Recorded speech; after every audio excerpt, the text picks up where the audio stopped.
Hi guys, magandang hapon. Yan, ito na naman tayo. Nandito tayo sa inyong harapan at ipapakita na naman natin yung dalawang bahay na natapos. So, uunahin natin yung batang maliit, tapos yung isa naman yung ano na siya, yung kaklase ni Friends. Yan, nila Nining, nila Sheila May. Yan, lalaki. Abangan nyo kung sino-sino yon. Pero syempre, i-separate natin yung video na yon. Yung isa sa bata, tapos yung isa sa lalaki. So pupunta na natin yun ngayon dahil syempre hindi lang ako yung excited at excited din yung nag-sponsor doon sa bahay nila at ipapakita natin kung gaano kalaki yung transformation na nangyari sa kanilang bahay. Okay, yan, nandito na tayo sa kanilang bahay at kitang-kita nyo naman po.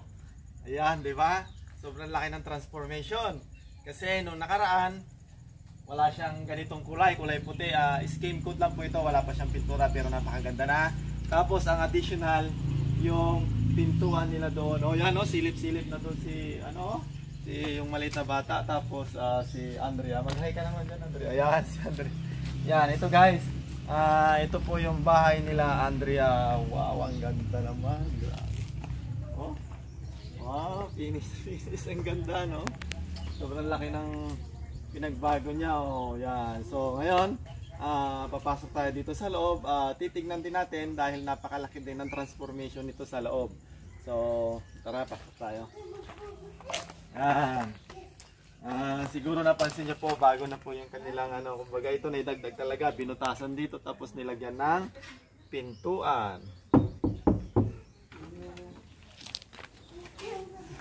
Oy, wow! Uy, ang ganda.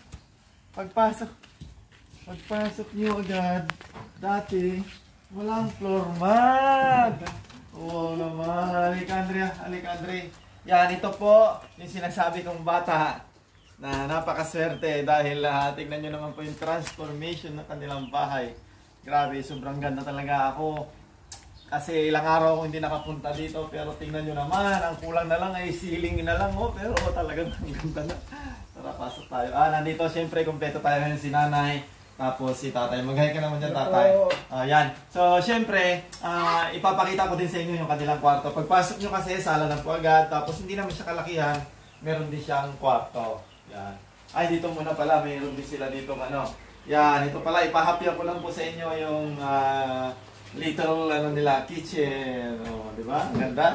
Tapos dito na tayo agad sa kanilang kwarto. Pero bago yan, guys, diba? Dati wala to, kawayan to eh.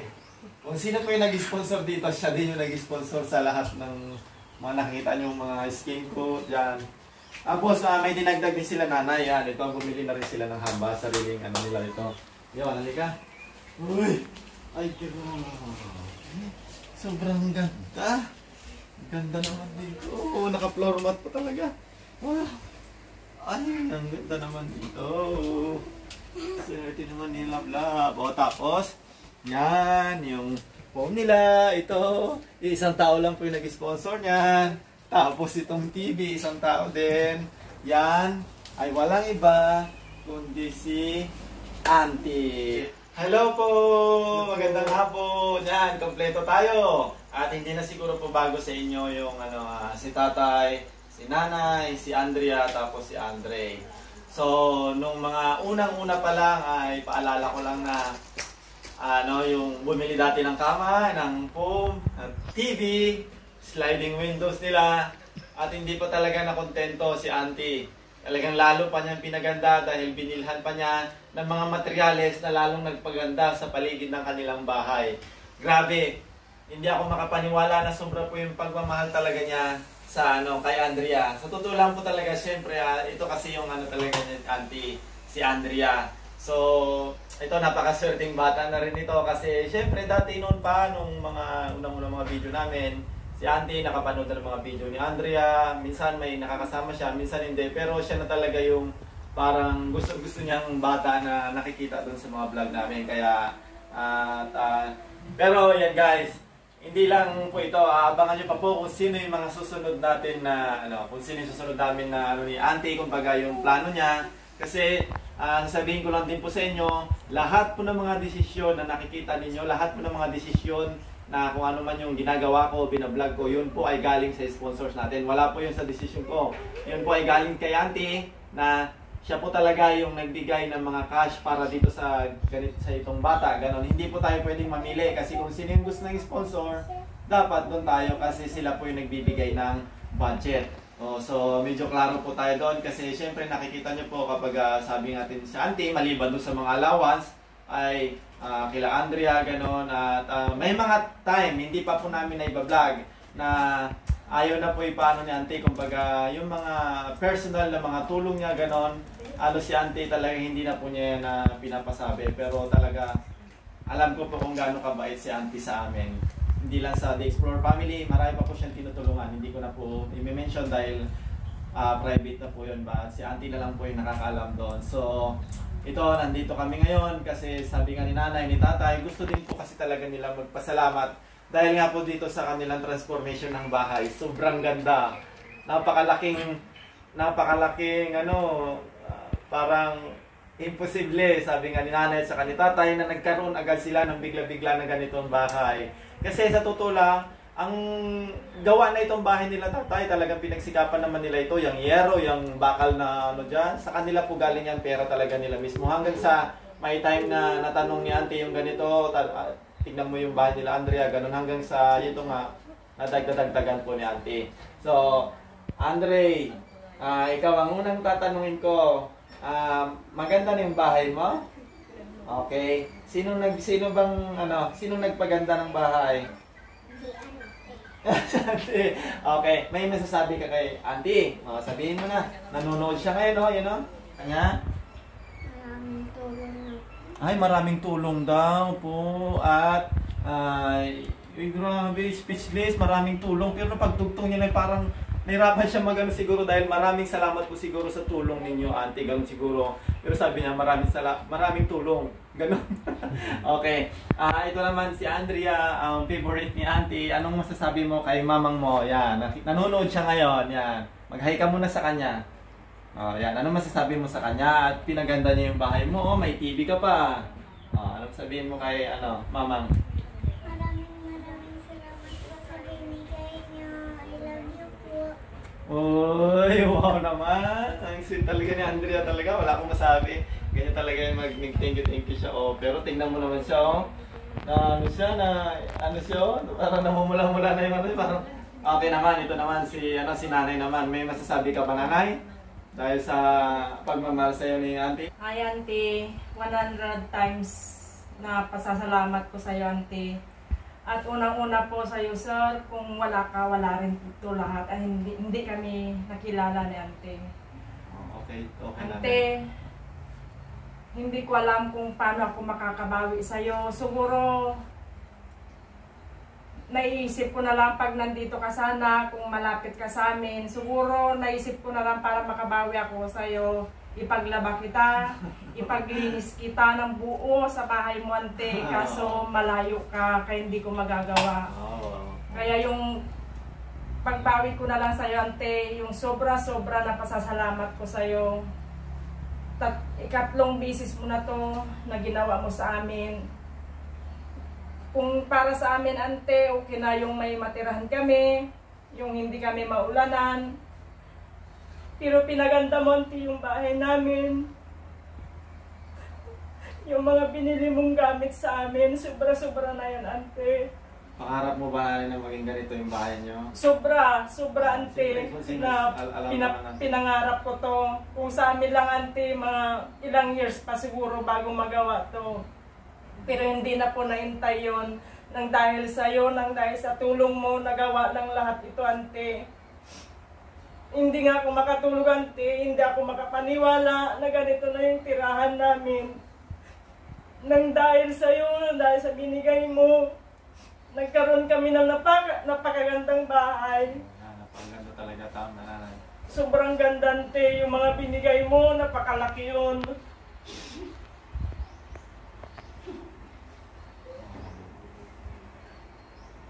Nanay, speechless na si nanay. Talagang sobrang tuwa niya. Sabi nga niya, pangarap na sana talagang napakatagal bago mabuo.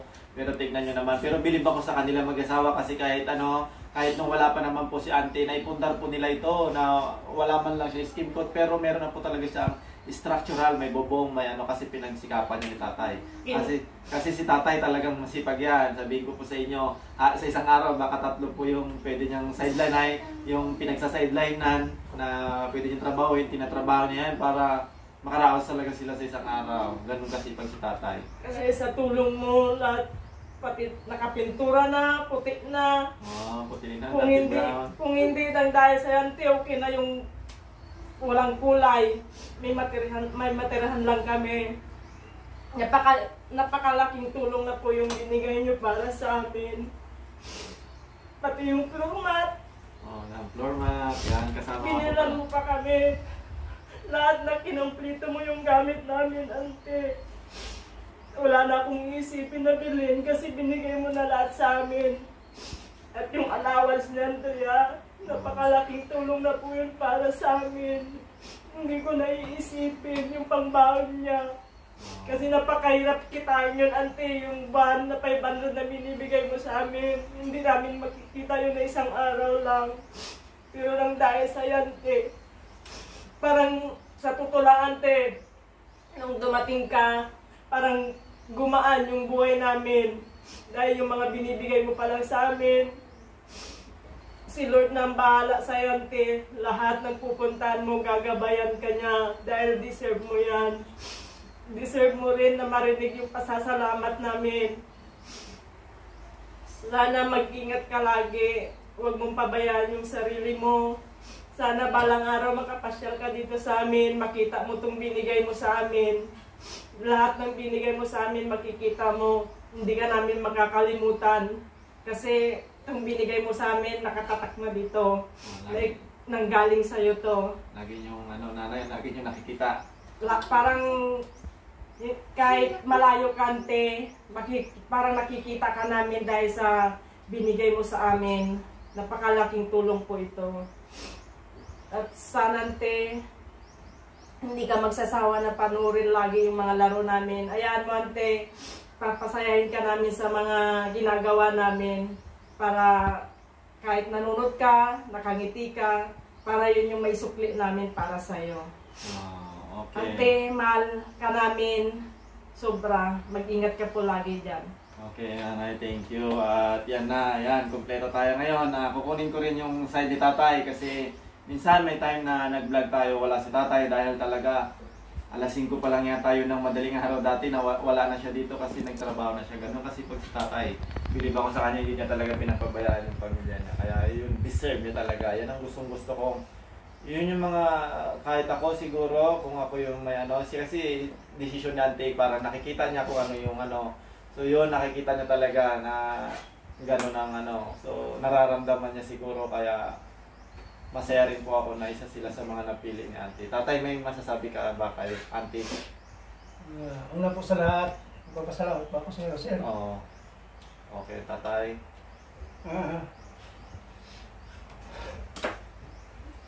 Ante, maraming salamat po ulit sa mga naitulong niyo po sa amin. Ang dami niyo na po na naitulong sa amin. Hindi po namin nakalain, Ante, na sa isang iglap gumanda yung bahay namin dahil sa iyo.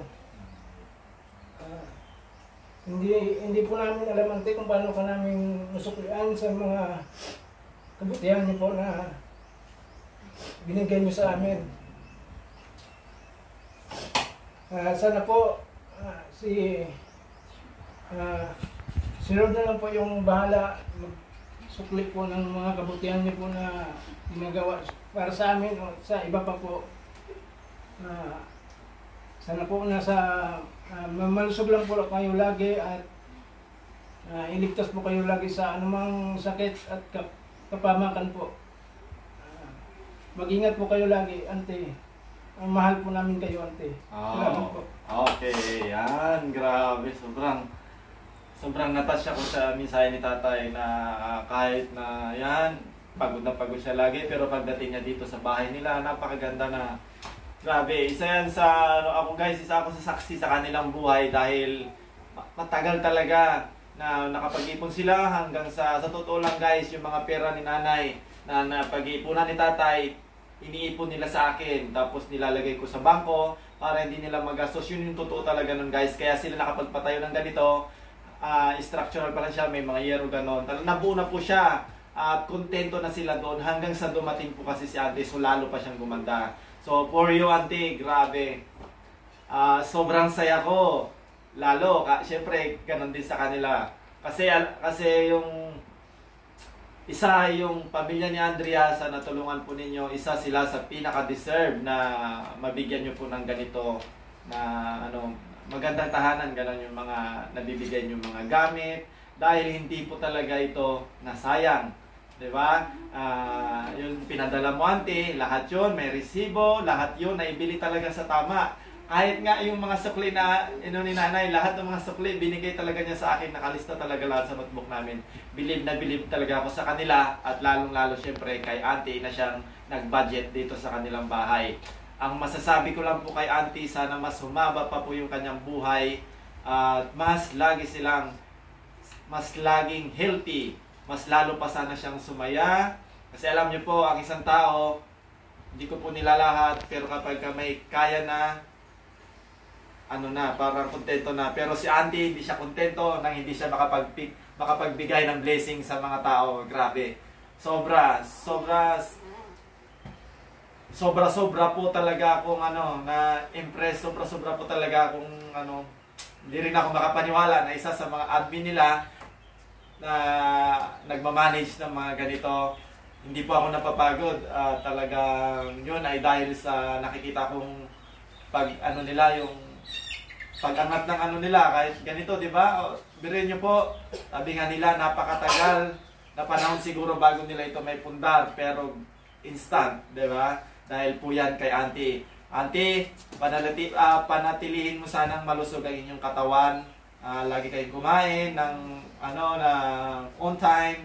Tapos, lagi po namin kayong ipag-pray, lagi po namin kayong ipagdadasal na sana nasa mabuti po kayong kalagayan lagi. Yun po yung pinaka-importante na para mas lalo pa po tumagal yung mga gagawin po natin. Sana lagi po kayo malusog. Yun po yung pinag-pray po namin.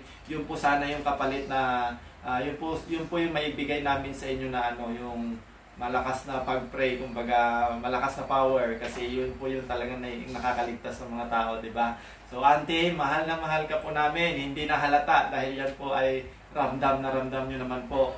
At kahit ano man po yung iutos nyo, kung ano po yung plano po ninyo, nandito po ako para mag-guide or kung ano man po yung pwede nating para mas lalong sumaya yung mga pamilya po nila dito. Actually guys, napakaliit ng sitio namin dito, lugar namin, pero kung naglalaro kami ganoon, grabe, para kaming isang baryo, parang isang barangay, pero hindi po ito barangay, sitio lang po ito.